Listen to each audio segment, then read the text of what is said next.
And we are back. Welcome back, everybody, to Virtual Design Master live once again. Here we are on this beautiful Wednesday evening, and this is our first Judgment Day. It's Virtual Design Master Season 3.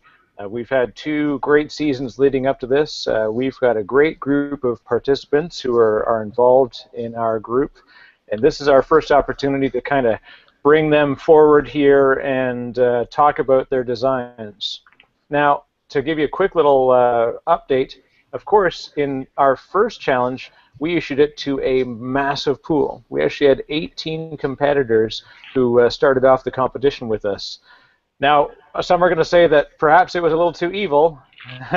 No, but the truth is, this is a very challenging competition, and so we've got some interesting surprises as we talk about where we stand here heading into challenge number 2. But of course, we wouldn't be anywhere without all the fine folks in our community who support us, all the great sponsors who stand behind us, so thank you to everybody who continue to support Virtual Design Master. And we are especially proud today because among my regular team here, which I'll have introduce themselves, we also have a previous judge and a previous competitor returning as a judge. So Angelo, you want to get things started, say a little hello, and Melissa as well, then we will let our judges reintroduce themselves. Yeah, it's great to see you, Melissa, and our 2 judges this week. Boy, does time fly. It felt like just yesterday we were doing this, and watching all the activity on Twitter and the talk between participants. Really interesting week that's passed. So we'll see how things turn out. yes, it was a very interesting week. I think we gave a great first challenge. I was, of course, called evil on the internet, which is what usually happens when I issue a challenge. So I took that in mind for creating the second challenge, and my goal was to either make it a lot easier for you or give you enough rope to hang yourself with. So get ready for the second challenge after you review the results of the first one. And luckily for those of us like myself who have trouble remembering to pronounce names correctly, we have ourselves Brian and Byron. So welcome back, Brian. Let's reintroduce you and tell a quick bit about yourself, and welcome back again to Virtual Design Master. Well, thank you for having me for Season 3. Season 2 was a blast. I had to come back. I'm an instructor. I teach a lot of VMware, EMC, former architect, and on the board of directors for VMUG. Happy to be a part of it, and VMUG is happy to sponsor one of the prizes. Absolutely, and that was very cool. Again, you know what? The amazing thing about what's happened here is, of course, you know, we have Josh Odgers who's committing our grand prize, which is an architect's package, which means it's going to be a VCDX package or an NPX package, which is a full test as well as a mentoring package. We also have Renee Vandenbedem, who provided our grand prize last year. He's giving a $500 cash runner-up prize. We have a number of other small, you know, runner-up prizes throughout the season that we're going to hand out, which are really great. And we also have Timothy Patterson, who's brought a Synology DS414 to give into some of our top competitors. So that's very, very cool. And speaking of top competitors, we'd be remiss if we didn't mention and thank Byron Schaller. So Byron, welcome back to Virtual Design Master. How's it feel to sit on the judging panel for this time around? Oh, thanks. It's a lot easier, to be totally honest. I sleep more. I see my wife and kids. That's been pretty cool. It's been a lot of fun. I've enjoyed it so far. Now, Byron, you know, we're probably going to have a bit of a wrap-up show at some point, and you know, we were very proud to see that, you know, you put together phenomenal designs. You did a ton of great work, very exciting, very original, and very detailed. And as a result, you know, we even saw some career change for you. So we were very proud to see that, and kind of as a community go along with for that. So, you know, one of the many stories that we hear about with folks that have gone in with Virtual Design Master as participants and judges, and us as creators, and we've all had great opportunities that have come as a result of this great community. So, a continuous thanks to everybody. So, as we come into this part of the challenge, this is Judgment Day. As I mentioned, we had 18 people that walked into our first challenge. Now, for a variety of reasons, we did have some folks that had to actually step out for personal reasons. There's time challenges and such, and we had some folks that unfortunately weren't able to roll forward with us into the second challenge. But what is good is that we do have what I'm going to call the Magnificent Seven. So we've got 7 fine folks who are here on paper with us today, and we're going to give a quick little review of the designs with our judges, and then, of course, doesn't stop here. We're going to tell them all about challenge number 2. We have some worldwide representation. We've got folks that are from all over the world. I'm just going to sort of quickly list. We have Lubomir Zvolenski. He's from Slovakia. Stephen Viljoen. He's also from Slovakia. We have James Brown, who some of us in the community know. James was part of our VDM 30 and 30 group as well last year. He's from the United States. We have Dennis George, who's going to join us, and he's another representative Canadian, so glad to see some Canadian content in there. We have Abdullah, who is coming to us from Beirut, Lebanon. Mohammed Ibrahim from Riyadh, Saudi Arabia. And we have Harsh Gupta, who's coming in from New Delhi, India. So truly, that shows the breadth and depth of our community, and that people come from around the world and share their skills. We've got a variety of V-experts and Cisco champions, really, really great folks who've done some really great designs. Now, with that, we're going to walk through some of them. So maybe what I'm going to do is let's start with Abdullah. So if Brian and Byron, if you want to talk quickly about Abdullah's design and some of the stuff that stood out. And as a reminder for all the folks that are watching, we're going to post these designs on the Virtual Design Master site for everyone's consumption. And everybody can sort of add their own thoughts to it and really help to learn from the great work that these folks have done. Okay, well, I'll add a few little tidbits here. I like the use of the DPM. I know some folks aren't always thrilled with it, but power management, when you're faced with power constraints, is a big deal. Little surprised I didn't see a management cluster. Notice that with quite a few folks. And, CPUs are really a hot spot. And didn't see a lot of folks doing that with power-efficient CPUs. They were going for the higher wattage. A little bit of a concern there. So, could have used a few more hardware specs. Otherwise, pretty solid. So, there you go. Excellent. And Byron, what did you think of Abdullah's submission? I thought it was a real strong first effort. I'm going to have to go ahead and disagree with Brian on this one on the DPM. If it was 4 nodes, cool. 3 nodes, I don't know. You run into some high availability issues there. So had some questions about that.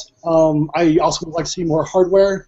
Kind of went one of 2 ways in most of these designs. Either there's a lot of logical and very little hardware, or the other way around. In some cases, it's important to remember that this stuff doesn't exist in the void. You have to install it on real hardware with real specs, and sizing is important. Sizing can really help drive a lot of your requirements and your decisions. So even if on these fictitious designs, if you have to make up VM sizes, that's fine. But they really help drive your decision making along the way and really help justify your design. If I could just add one thing, Eric.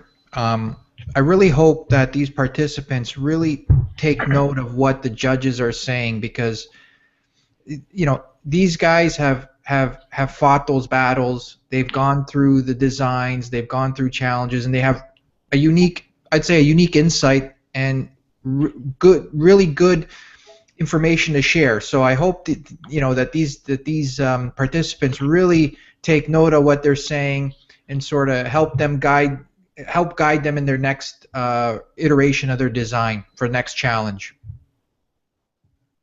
Excellent. So next one up, we're going to talk about Dennis George. So Byron, do you want to talk about Dennis's submission? Sure. So the first thing I have here is kind of the inverse of the last design. This was really hardware based. To me, it felt a lot more like a statement of work kind of engagement. The Cisco bomb was very detailed, but I really wanted to see a lot more on the logical side as far as what you're going to do with the software. There were a lot of 7Ks and OTVs, nice, but I do want to see what's going on those boxes as well. While you made those choices, there were some good descriptions as to why for the hardware, but it didn't really. I didn't see it being driven from a business or I guess life-sustaining standpoint here as to why you would go with 7Ks versus like a 5K or something like that. I really would like to see more of that.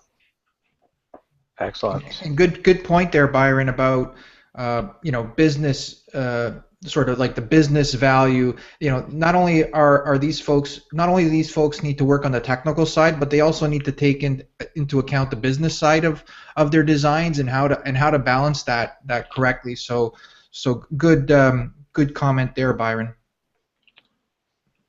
Now I see we've lost Brian's video. Brian, are you still with us on audio? Yes, I am. Oh, there he is. Okay. Okay. Sorry about that.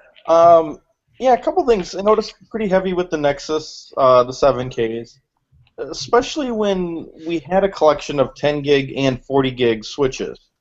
So didn't see a lot of reuse of some of that equipment, the existing stuff. I was a little puzzled by the choice to go with 4-socket servers as opposed to 2. Without knowing the application, I thought maybe the 4-socket would be just a little too high in the power utilization. Because, again, power is a concern, cooling is a concern. 4-socket definitely can run a little bit hot. So I was a little concerned about that and what that would actually do to the efficiency. So otherwise, fairly solid, heavy on the Cisco, possibly a little bit too much of a networking infrastructure. Great design, but it might be a little too heavy for end of the world type. So. Yeah, it's interesting to see everyone's take on it. They're definitely ranging from network focused, hardware focused, logical, sort of business side focused. So yeah, it is interesting to see the different ways that people are approaching this. I think in the beginning challenges we'll see where everybody's comfort zone is. And as the challenges kind of go on, we'll see them start to emerge from that and start trying new things. Good point. Yeah, I agree with that. So now let's move on and let's talk about James Brown. Byron, what did you think about James's design that he submitted? Overall, solid logical design. I really liked that he called out the fiber ring because that's not fiber channels. That's totally fair game. I thought that was a nice catch. I would like to see some more diagrams. There was a lot of explanation, but really pictures do tell 1,000 words or sometimes more. So adding those in can really not only kind of spice up your document, but make it easier to consume and also get your point across better. I liked how we kind of delved into the Windows side as well, not just on VMware, but explaining the domains and things like that. I thought that was really good. Overall, solid, just a little bit more on the diagram side. And one other comment I did have here, this kind of goes back to the point that you guys just made. The words conceptual, logical, and physical design all mean a very certain thing. And they were used kind of here and there by most of the participants, not everyone, but most folks. I would really advise folks to get a handle on what those mean specifically, and because that's going to really help drive your designs in the future and get you a better understanding of what you're trying to do to start with. And that's it's going to help, I think. Excellent. Yeah, definitely. We're seeing that, and this is where it becomes exciting. Is we see the styles will change as we go through the competition as well, and this is important. So for all the folks who are getting this feedback, who are our challengers heading into this next challenge, these are great notes to have going forward, and we'll share those out with you as well. So we encourage you to watch this repeatedly. Make sure you catch your notes, because it's going to be very important as you head into the next challenge, because this is great advice here and everywhere going forward. And I think, Eric, now, if I could just add one thing, Eric, I think as well, as people progress throughout the competition, I think we'll start to see their designs mature, if you will. Taking the feedback from our judges, maybe pinging some people on Twitter, some past participants. I think if you follow the design docs over the course of the competition, you'll see them maturing and sort of settling down, if you will, sort of like being more evenly. What I'm trying to say is a little more. I think polish is a good word. Let's see. There we go. Polished. Yeah. What I did there was my Vince Vaughn. I forgot that movie that was called where he faked his video from working. So yeah, more polished over the course of the competition. That's right. Excellent. And we do talk about the evolution throughout it, and the challenges evolve with it. So I know Melissa did a phenomenal job last year in really evolving the steps and depth of the challenge. We don't do these things to make it specifically difficult. We do them to make them illustrate real life situations. And again, in the Virtual Design Master Labs, we eat our own dog food, so there's nothing that we would ask anyone to do that we wouldn't do ourselves. And we do recognize the challenge of doing this in the time frame that's given. It's very impressive. But I think it's also totally legitimate, because I know, as someone in this industry, I've had something handed to me with requirements, and I've needed to come up with a proposal in a week. So these things are less. These things totally happen. And remember, this is the Virtual Design Master Challenge, not the Virtual Design Master Cuddle Fest. It's meant to challenge you. That it is. That it is. So next we have Mohammed Ibrahim. So Brian, what did you have to about Mohammed's design? Okay. I was a little concerned with only having dual hosts. You can only load them up 50%. You got the failover aspect. Would have liked to seen that go a little bit larger. Would also like to seen the CPU memory design aspects, the considerations that they were going to use. A great logical design, but a big part of this challenge was dealing with the power and the efficiency aspect. With that, you have to go a step beyond the logical, and you have to include that physical piece. So that was missing a little bit there. So definitely need to add that in to get a complete picture. So, Byron, what did you think about Mohammed's submission? So I love the diagrams. These are fantastic high-level logical diagrams. Really nice job.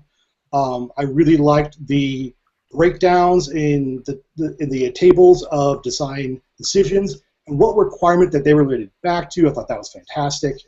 My one thing I would say here is I would like to see more on the hardware side here.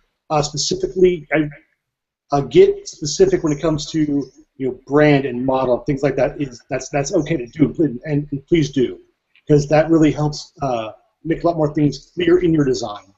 And outside the tables and the diagrams, I would like to see just more verbiage around thought process or what have you, exec overview, stuff like that. I think would have been really helpful. But other than that, definitely build on what's there. It's a really, really good start. Excellent. Yeah, and it was a very original idea because we had to have them, defend their design on paper, which is a challenge. And Melissa talked about that. And these are real life things that people will be asked to do. You get to submit an RFP for something, and you're not always given the opportunity to sit in front of somebody to decide and give them the information as to why you made those decisions. So this is the real deal. All right, we're down to our last two of our magnificent seven that are going to survive here, and we've left these two to the end. And the reason why is because they sort of stood out amongst our judges. So we're going to talk about Stephen's design. So Stephen Viljoen, if you want to have some notes about that. Byron, I know you mentioned that you were particularly enjoyed his design. I did. I thought it was fantastic. It was well documented. It was well thought out. I know he mentions that he had some time constraints in there, but looks like he really pressed hard. There was a lot of information here. It was well presented. It was well thought out. I've been doing some reviews lately for some other peers who are going for their VCDX and their documents, and this is approaching that level of quality. This is really, really good stuff. The only thing I would say is the executive summary. This is kind of a weird point, but don't paste a challenge. Make it in your own words. Show that you understand it, and that's where you really show your business prowess there. That's really my only critique. Other than that, I thought it was just a bang-up job. I loved how he avoided blades. Yes. I give you a thumbs up there. He really thought about the power management aspect and multiple V-centers. Dealing with failover, this is critical. Enjoyed that about this design. Great work. And another one that, much like Gupta's design, where they're looking at the hyper-converged platforms, local storage, you can avoid some of the issues with the 10 gig or the 40 gig Ethernet. Very positive thinking. Not sure on the expandability yet, but excellent work. Now, and that brings up an interesting note as well, Brian. I remember last year we had 2 judging sessions, and I remember you getting called out, and we talked about blades. You know, you had one positive, said great use of blades, and then the following challenge, you lambasted the competitor for use of blades. Now, there was a very specific reason. Tell us, because you've just given good notes here. You know, what is the reason why a technology is appropriate in one situation and maybe not as appropriate in another? And that was a good thing that I remember. Yeah, blades have their place, but it depends on the quantity in the chassis. When you look at a hyperconverged platform where it's basically 4 blades in one enclosure, that's a reasonable risk factor. 16 blades in one enclosure, like an HPC class or something in that larger scale, too many eggs in one basket. Now, I came out of the healthcare and financial. Losing an entire blade center, while unlikely, can occur. Seen 2 C-class failures in my life. So it's how much risk do you want to weigh? So 4 is a great middle point for me. 16 is just too heavy. Even some of the Cisco at 8 is a little too much risk for me. Yeah, it would depend on the overall system design. If it was spread across multiple blade chassis, there's a lot of other reasons. So that's a note that I always like to bring up, because folks will ask sometimes, like, why do we prefer, or mention, one technology over another, one vendor. We're vendor agnostic in how we talk about solutions here. People will call out specific hardware because we ask them to get the details, but ultimately it's finding the right fit for the right solution in that situation, and situations change. Well, and exactly, and to your point, it's great to be able to stripe across chassis, but not everybody can put in enough chassis to truly get a good stripe across. So you got to find that balance point, which is right for your business.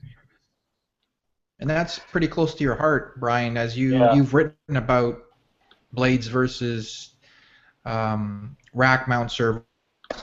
Yeah, I've written a few pieces on that. Yeah. And that brings us up to our final competitor for Challenge 1 here, and this is Lubomir Zvolenski. And Brian, I'm gonna ask you to go first, as you talked about you really enjoyed Lubomir's design, and so what sort of stood out for you? The first person in 3 years that solved the cooling issue, opening the window. I thought that was brilliant. Okay, great sense of humor with it, but also he had some great choices in low voltage. He thought about dealing with the power issues. Now, he didn't have a dedicated management, but he was one of the few that included a backup strategy. That was a little surprising. But great document. He put it together, and he added a little bit of humor to it that when you read through it, it actually read like a decent business proposal as opposed to a copy and paste. So great in the voltage aspects. Wish he would have did the CPU. He ran them kind of high. I understand why, because of a critical application. I still think he could have went low on the CPUs and saved about 40 watts a chip. But again, also avoided blades. So I was happy to read that. That struck my heart.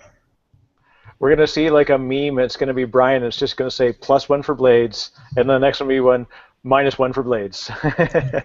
All right, yeah. So Byron, Lubomir's design. What did you like about it? What stood out, and what did you think overall?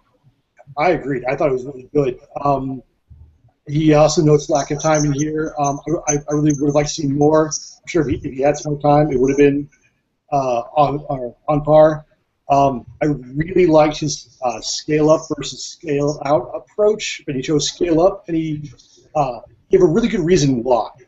And scale up doesn't win that argument very often, but he made a really good case for it, which was nice to see. It was very well thought out. Yeah, overall, really enjoyed it. Excellent. So Angelo, we had a great set of designs, and Melissa put them to task on this one, and I think they came up well. What did you think about the first challenge? Yeah, I mean, aside from folks thinking it was too easy, which was odd, but overall, everyone put in a solid effort. And this is what we expect from folks who take this kind of stuff seriously and want to do well in their careers, and as well as help others advance in their careers and knowledge. So yeah, solid first round. Now, Melissa, you opened the doors for them. You gave them freedom, and that gave them freedom to kind of get stuck on some things.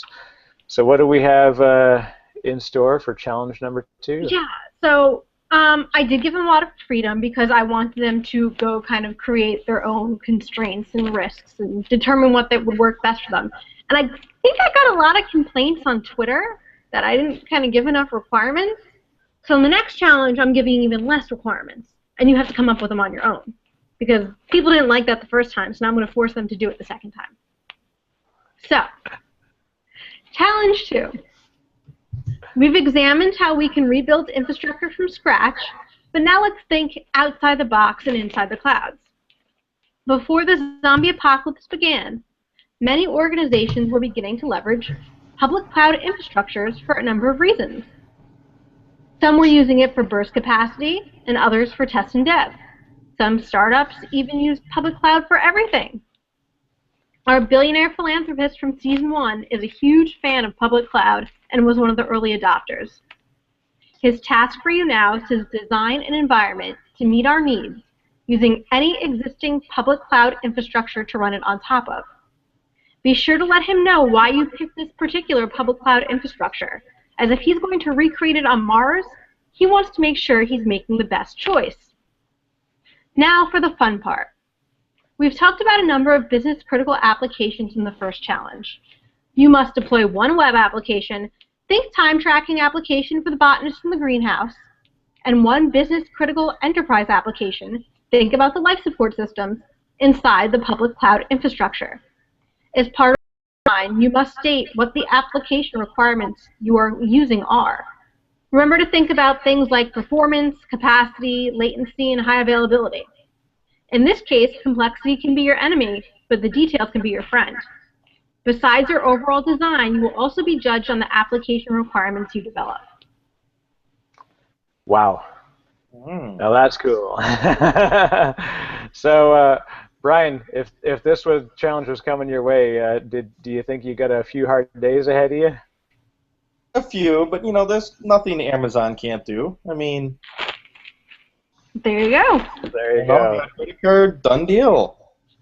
Charge it up. We don't use credit cards anymore, unfortunately. We're still working on That's our currency from ours, but Eh, Now, Byron, you've got some real close to heart, public cloud knowledge. As somebody who works in the VMware vCloud Air public cloud, you get a good sense of what kind of complexity can be in there. What do you think about recreating, what they've got to do and think about it in a public cloud style of delivery?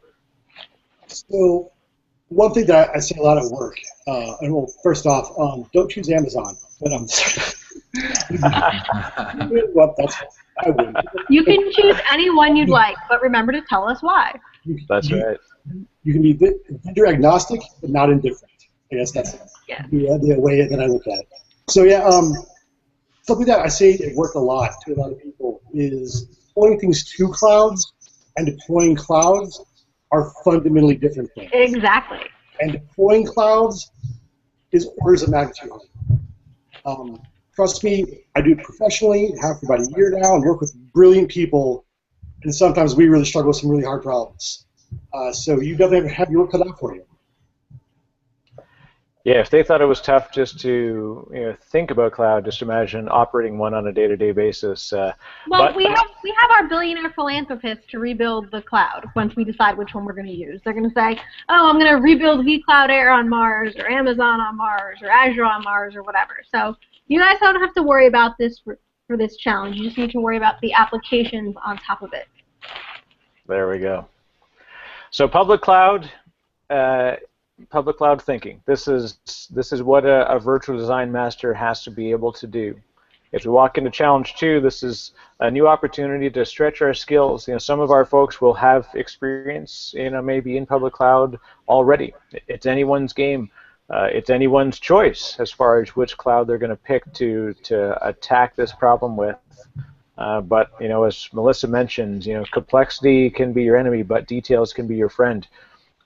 You've been left with open requirements, which means that it can feel like analysis paralysis sometimes, but this is a good chance to really just think concisely and let's see what you've got. So all of our competitors will have a similar deadline, just as we did with challenge number 1. They will have until noon on this coming Monday to deliver their solutions. We will provide the solution in email. We will post it up on the site. Anybody wants to play along at home, feel free. I know Timothy Patterson is out just smiling back saying, yes, this would have been my chance. I could have done my AWS deployment. So Timothy, of course, we remember from Season 2 as our finalist, and so it's he did a cloud design, and it kind of twisted up the game a bit and really gave us an interesting idea as we headed into Challenge for Season 3. So Angelo, what do you think? Would you be able to do it? I think so. You could. I think so. It's all about community. It's all about using your relationships with people to help you move the ball up the field. So yeah, a lot of great smart people out there to help you. A lot of great information. A lot of great blogs. So yeah, and don't be afraid to fail and then start again. Fail, start again. Just remember to have fun. That's the important thing, and remember that you're also learning something at the same time. So it's exciting. Excellent. Well, again, so Brian, thank you very much. Welcome back for Season 3. We're looking forward to, and this is going to be very, very fun. Byron, really, really cool to be able to be here again with you. We got a chance to meet in person at VMworld, and here you are back on the judging panel. Thank you again for your support and participation. Melissa, as always, thank you for delivering. They say deliver us from evil. It's the Lord's Prayer. It's a Virtual Design Master's Prayer as well. And of course, I am at Disco Posse, so if you need some help, then tweet the group. We're happy to help to provide details along the way, and we look forward to some really, really cool challenges. So to our Magnificent 7, we look forward to seeing some great designs, and we will see you all next week.